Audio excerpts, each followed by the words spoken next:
Welcome to Ray's Music Reviews, a currently musical podcast.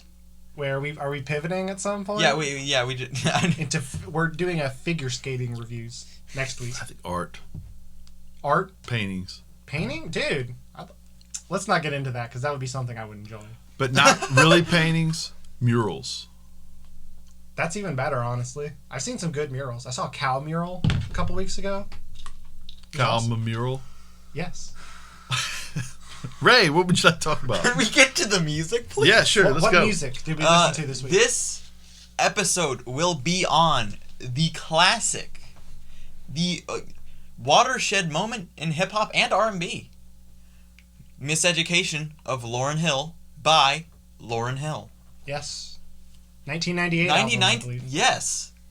Which is as I said, kind of a watershed moment for just not just introspective hip hop, just like in general. Like this might be the most mainstream introspective hip hop got.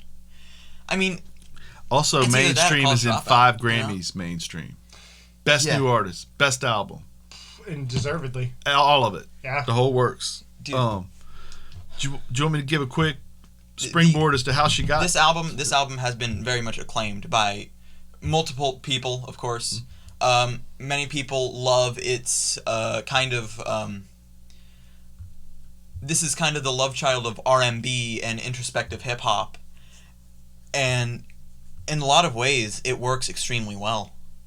Oh, it's so good. Yeah, every facet of it is silky so good. smooth too. Absolutely.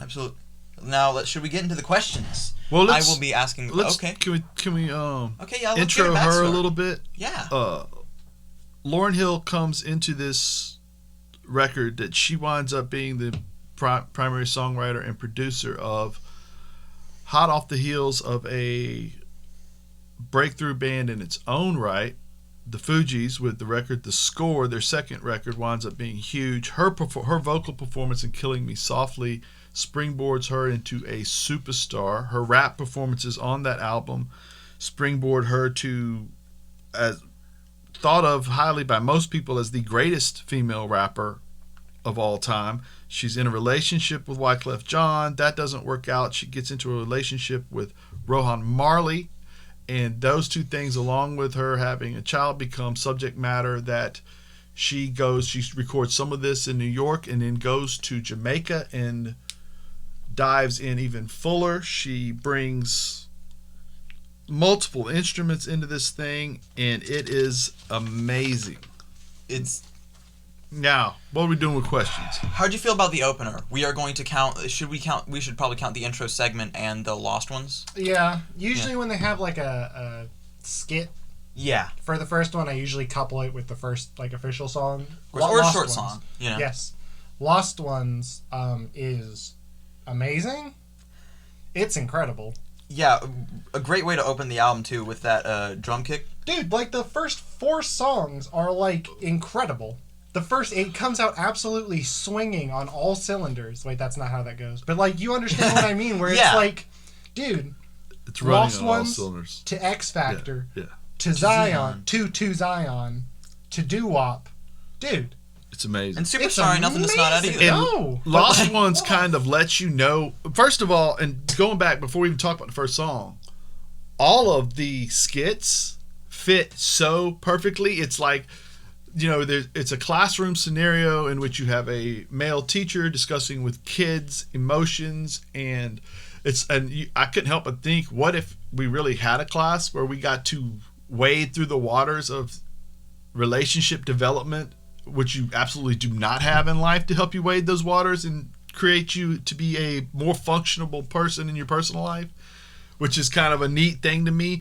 And like you said, that's a springboard to the fact that the whole album is introspective. Lost Ones is a shot across the bow at Wyclef Jean, record producers, anybody else that didn't think she could do it on her own. You know what I mean? You may have gained that. You lost one, and the one you lost was the one you should have kept. You know, and it's just a pow. I loved it. It. Let's talk about the rhyme scheme for this song. Woo. Which was awesome. Yeah, go ahead. It was like she just rhymes like every 5 lines, ending them with the same, and then moves on to a different one so smoothly, dude. Mm-hmm. It's top tier. Yes, absolutely. How'd you feel about the closer, Tell Him? I thought it was quite good. It was good. It was good. It wasn't one of the better songs on the album, but it was still pretty good. Yeah, absolutely. Should we move on to the next question, or do you have more to say? No, I don't have more to say. What is your favorite and least favorite cut or song? I have to give a special shout out to Zion. Carlos Santana playing guitar. Dude, that is one of the most beautiful, achingly beautiful songs I've ever heard. Straight up. To describe how nobody thought you should have a child because that would hurt your career, and how it's the fact that you went through that and it has made you stronger, and it is the purpose for your being.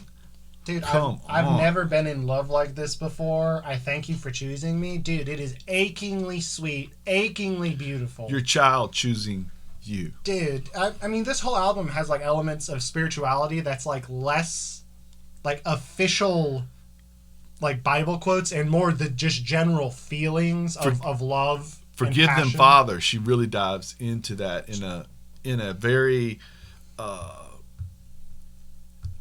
combative yet understanding way. Yes. You know, it's so strong. But in this one, it uses like biblical imagery to like give form to how much love she feels for her son.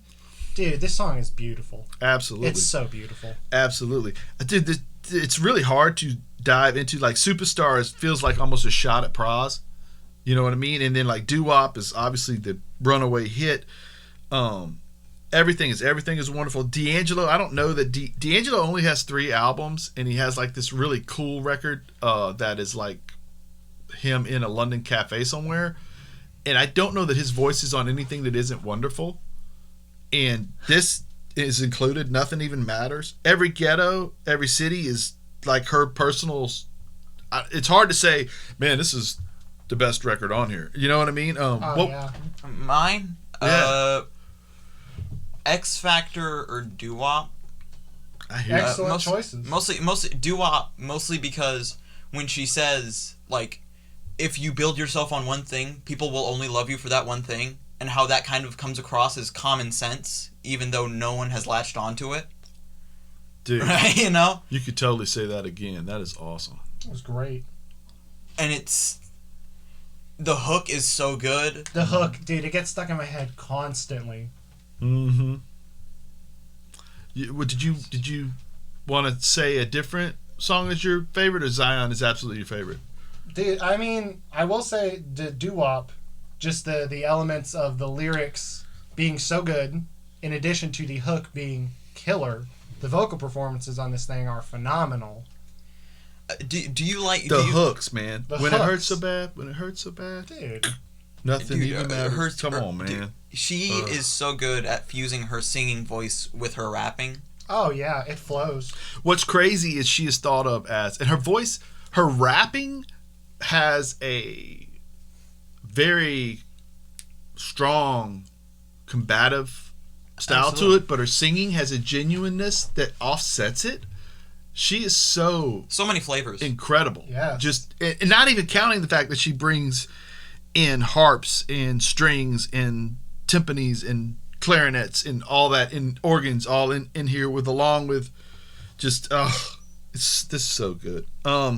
There's no least favorite tracks, right? No, dude, I can't pick one. No, but honestly. I want to say this, and if it's okay with y'all, This is absolutely okay. My Eyes Off of You. You guys have heard the original, right? Yes, I believe I have. It's been a while. Probably. Frankie Valli, Yeah, probably. Jersey Boys. Okay.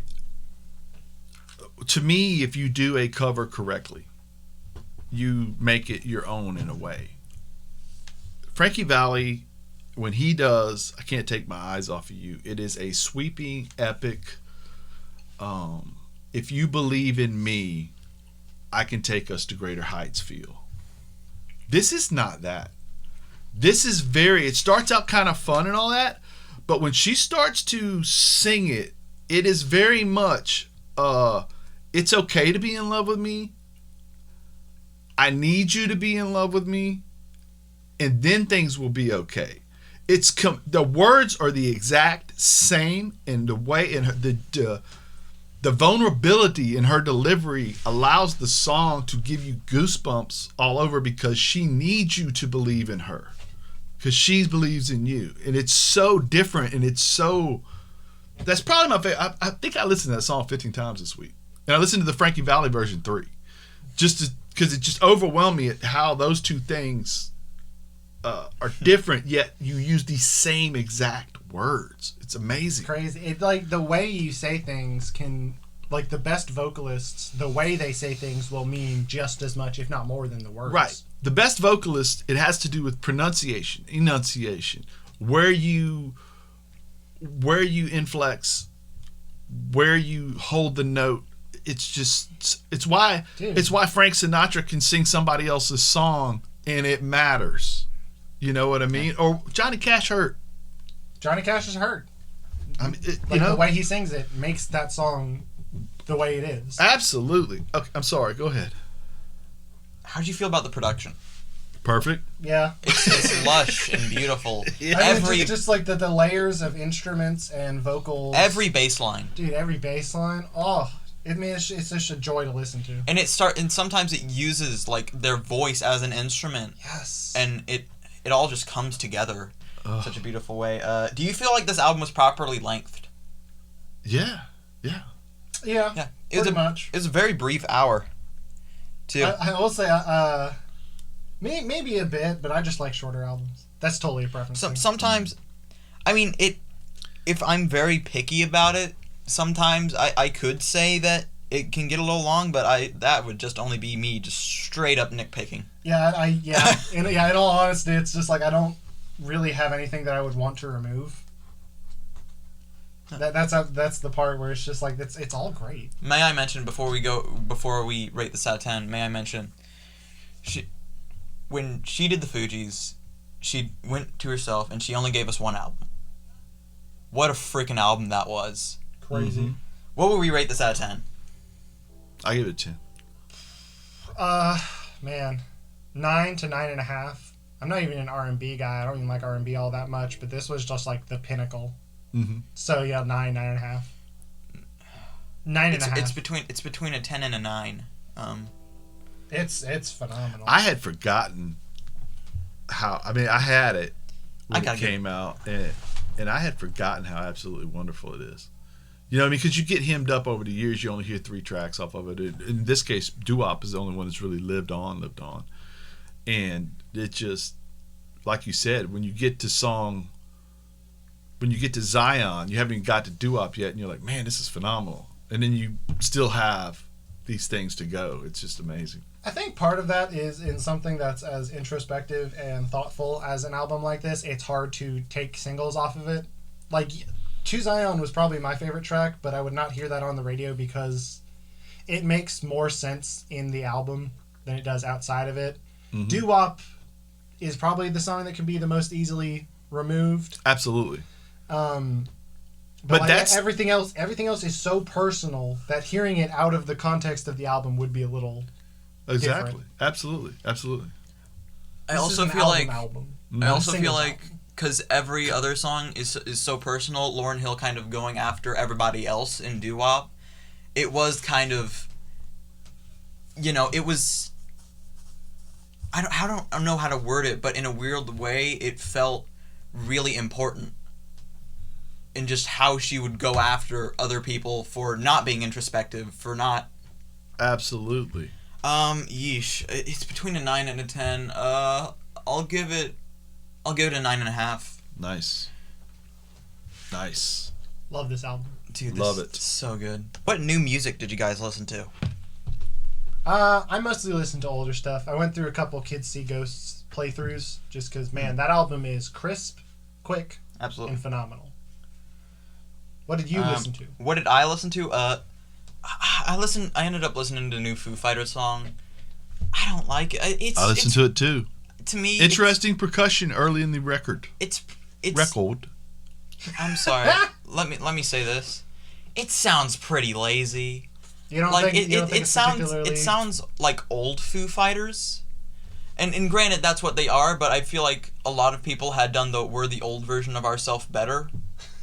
You know, like a Tribe Called Quest did on their last album. Or that's a little too different, but you get the same vibe. We're old now and we're bringing it back, but don't ever mention a Tribe Called Quest and the Foo Fighters in the same sentence again. I will come across this table. Hey, you're right. All right. Especially when you compare, like, I've never been the biggest Foo Fighters guy, but especially if you compare this single to their other singles, this is a first single too, which is weird for it to be as like melodramatic as it is. Interesting percussion. If you compare this to their other singles, like their last one, Run or Monkey Wrench, they're a lot more high paced. They're good. I appreciate the Foo Fighters, although I'm like you, I'm not really a Foo guy. But okay. I do appreciate that they have kept rock music alive for like a decade. It frustrates me that they're the only band that gets to go on award shows because I feel like there is other good rock music out there. But I feel like all the good other rock music is fairly underground. Like... But I do want to piggyback on something you said about bands doing the same thing that they used to do. I listened to the new AC/DC this week. Power Up would be the name of it. Talk about a one-trick pony. Well, that's... I was going to... If it's okay, I was going to talk about that just a little bit. Now, it does... It absolutely is an AC/DC album and a recent AC/DC album. And... it's the kind of thing you listen to one song, you're like, yeah, that's AC/DC. And then you get to 4 in and you're like, it's the same. Here's the thing, is I feel like as a guy who considers himself an AC/DC fan, you had Back in Black, and then you move on to like Blow Up Your Video and all that, and then you move on to, which is Heat Seeker, and then you move on to like Razor's Edge. Razor's Edge, they hit Thunderstruck, Money Talks, Mistress for Christmas. Money Talks, Thunderstruck, formulaic. They found their formula, and here we are, so far deep into their career, we're sticking with said formula. 30 years later. Ballbreaker. 30 years, dude. Stiff Upper Lip. Power Up. It's all okay. So similar that I can't really give you a whole lot of... I can't tell you what came off what record. It's drives me crazy because I think Angus is great. And I love Brian. I love these guys. Love them. But it just... I said, when they put something out... Can I say 2 this? songs in, I've heard it before. Yes. I will say this first. I do really like Bon Scott, AC/DC. Highway to Hell is where you've heard Bon Scott. Mm-hmm. However, I didn't like this album. I didn't, man. Like, even like Back in Black to an extent can get super one trick by the end. Ugh. To a fair extent. God, I can't believe I raised you. Dude, the first song is mixed so low. It sounds like it was mixed in aluminum. Like, I don't... And Angus Young's voice. What happened to his voice? He's not the singer. He's never... Oh, right. It's Brian Scott. Sorry. Brian Johnson. Bon Scott. Brian Scott. Brian Scott. Brian Scott would be a heck of a lead singer. I'm sorry. I get their names mixed up. Right. Because they do have the same... what word as their first name. But what happened to Brian Johnson was never the best of singers.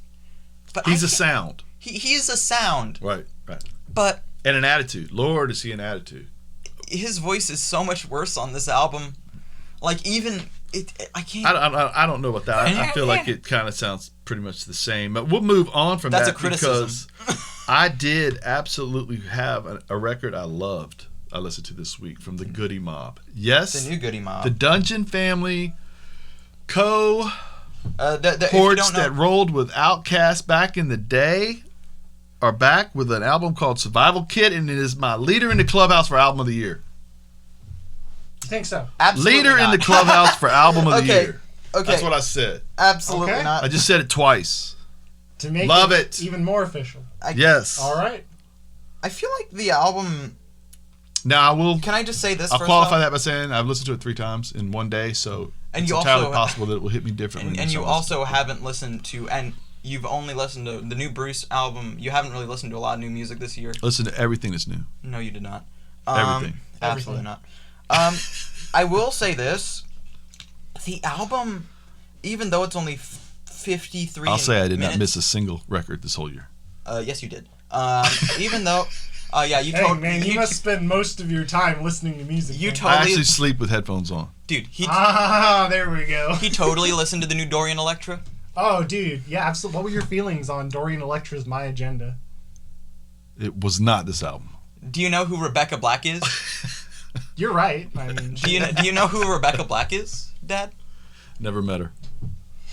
I don't know her. Even though I will say this, even though it is only 53 minutes and 47 seconds, it's 16 songs, so it can track a little bit. Of course it's not as good as Soul Food, but I will never really expect them to get better than Soul Food. I'm pretty fond of Still Standing in World Party, but Moving right along. What other new stuff did you guys listen to? The new Rocky Romero single, of New Japan Pro Wrestling fame. and as an artist, famous. What Not exactly. what genre is it? Hip hop? I don't know what to call Rocky's music. You could call it rap, but then rap would be using some legwork there, you know. like I love Rocky. I do not love his music. So. he needs to stop. That was a joke. That was a joke. If you're ambitious and if you like making music, please Keep make putting stuff out there. Somebody might like it. Yeah. You may reach somebody. That was a joke. That's a fact, though. Keep both feet on the ground. Keep reaching for the stars. Casey Kasem said that. I will say that we all need to prepare for the deluge of Christmas music coming. Oh, yes. Oh God. I'm not no. prepared for it. I do work in a place that plays music over the loudspeakers, All I want for and I Christmas will is hear a ridiculous amount of Michael Bublé and not Celine Dion. So Mariah good. Carey. Mariah Carey. I don't know why I equate She them brings together. Don't get me. That's the thing, man. If I only had to listen to Mariah Carey like 3 times a year, it would be transcendental. I would look forward to those 3 times, but unfortunately, I have to listen to her several hundred times per year. Really? It's bad. Why do you have to listen to her several hundred times? Because I guess- you work in a place that plays it. Not over the last couple of years. I've gotten lucky with me working in places where I can either play my own music or there's no music playing. But this time, I mean, I have to listen to Miley Cyrus's The Climb on like 4 or 5 times a day. Nice. I hate that song. Dude, what kills me is that every other song is honestly fine. They play stuff like Last Night by The Strokes, which we just talked about a couple weeks ago. Right. And I heard it and I was like, dude, that's so cool. Right. Just stuff like that where I recognize and like the music. The Steady As She Goes by, is it The Yeah, Strokes? it's Raconteurs. It's one of Jack White's other bands. Dude, it rules. It's I amazing. love that song. Right. The That Raconteurs song's are amazing. Rules. Right. But yeah, man, I'm not ready. Not ready for Christmas. It's gonna be tough. I like the 7 different versions of Mommy Kissing Santa Claus that you'll get. Every version Every gets year. better. Yes. Every version. Dude, Green Day's cover this year is going to be Amazing. had Green- amazing. Wait, Green Day covered that? We're just No. hoping. I'm hoping. Wishing it into existence. I see Carly Rae Jepsen put out a Christmas song. Listen to that. Awesome. Yeah. All right. Well, How is is that a it? wrap? What are we doing next week? Next week we are doing a more recent album. Ah. A lot. Mostly because we've been doing a lot of stuff. This one was suggested by Jared. And because I don't listen to any new music. No, you don't actually. You only listen to artists that started in like the 90s and 80s, and then you just kind of. You've never listened to anyone that started in 2010. You don't know me at all. I absolutely know you. Dad, define MC Ride. No. Okay, that's fair. But no, what we'll be talking about is an album that I really, really like. 2012's Frank Ocean's Channel Orange. I love that album, man. Frank Ocean is so I love good. Caribbean Queen. What is that? It's Billy Ocean. Oh, It was a joke. Oh man, see. But you would be introducing yourself as Joke Killer. I like how you make jokes that no one's gonna get. Billy Ocean fans get Everybody it. knows who Billy Ocean is. I know of Billy Ocean. He's sharing this. He gets out of his dream into my car. Okay, so I think there was a joke in like a sitcom where it was like Billy Ocean started doing the moonwalking thing, and then Michael Jackson like chomped on his flavor, and the girl was mad about it. I don't know. That's all I know about Billy Ocean. okay, can we talk about this? So recently, Man, I don't know what the heck. Go ahead. What were you saying? recently we do this like weekly. Mm-hmm. Sometimes we don't even buy records. We went to the record store and just sometimes Yes. look at stuff. Revolver Records, 12th Avenue. Scored a record. Listen to some guys argue about music. It's good for the soul. Felt like I walked into High Fidelity. Ever seen High Fidelity? No, man, you are really swinging this. High game. Fidelity. You're just hitting, and all of John these are missing. Cusick and Jack. All of these are missing. You're throwing- Jack Black. I've never seen Jack it. Black like argues with people about music when they come in to buy a record, and he kicks them out if they don't know enough. They're not allowed to buy music. Speaking of Fantastic of movies that quite surprised us. Well, I looked at the bottom, and while I was at the record store, I looked at like there was Oh yes. not necessarily a thing there, but it was kind of like on the floor, pressed up against something, and it said Sgt. Pepper's, but it wasn't the Sgt. Pepper's album cover. It was just kind of the words Sgt. Pepper's Lonely Hearts Club Band. It's kind of a weird logo, and I picked it up, and it said by Bee Gees And Peter Frampton. And And he says, "Dad, look at this." I said, "What is this?" I said, "That's actually a movie, son." He said, "What?"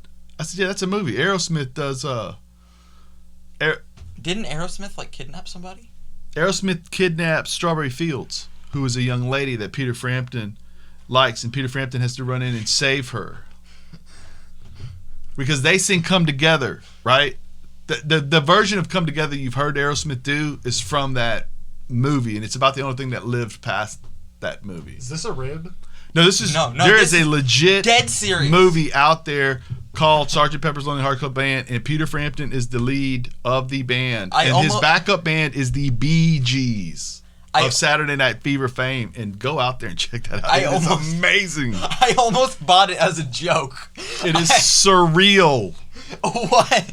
That seems like one of those like AI generated albums. You know what I mean? That just seems like one of those things where it just seems like you threw random words together. Yeah. Like a Mad Libs. But you know, Steven Tyler abducts some poor young lady, and then singing about hold you in his arms until you can feel his disease. It's good, man. It's good. Her name's Strawberry Fields? Strawberry Fields. That's her name. That's her name. Christian name. The name that she will go before God with at the end of time. Or Pepper. Or Pepper. If she winds up marrying Sgt. Pepper. Strawberry Pepper is not a good name. Okay, we can. Okay. What? All right. Well, I like. Amazing. If you married somebody, would your first name change to their last? What? No, wait, yeah. Is Sgt. Pepper's first name or his last name? I'd imagine. Well, I think his first name is Sergeant. You're right. Moving on. Okay, go ahead. Moving along. Next week. So we had a good week, right? I had a great week. Great week. This album was great. I love the record store. Next. Revolver Records, 12th Avenue. You can pick up Sgt. Pepper's by Peter Frampton and the Bee Gees. It's there. It might not be. It might be. Along with Coltrane and Miles Davis. Not that far away from each other. Well, dude, in quality, they're quite far away from each other. Dude, we should talk about some jazz records at some point. Can I? Absolutely. Go ahead. I'm sorry. Can I say this? Okay, so when we walked up there, when we walked up there, there was this one record. It was Arctic Monkeys Live, and Dad said, "Oh, look at that! Are you a Monkeys fan?" And I went, "Okay, don't call them monkeys, but like that's like bad." But and I walked up to it and I picked it up, $49.99. Then I looked on the back, and it was just like AM and Suckin' and C. Do I Want to Know was on there twice. And not It's a good song. It's I a guess. really good song. It was actually, I believe it was Arctic Monkeys. It was like live, two different live performances. 2 completely different live concerts, Yeah. both acoustic sets. So it was a lot of times with especially with vinyl, the rarity of it changes the price of it. You know what I mean? And this would be a rare thing, which is pretty neat if that's how you Absolutely, swing. but I'm not paying $50 to hear Do I Want to Know twice. But somebody will. Somebody will. Which is good for Revolver Records on 12th Avenue. Yes. Anyways, Let's see if we can get one more segue in this episode. moving on. Yes. Next week will be Frank Ocean's Channel Orange. We will see you next week. Goodbye. Go Home Heat This is a Production. Go Home Heat production. Copyright Go home. 2020.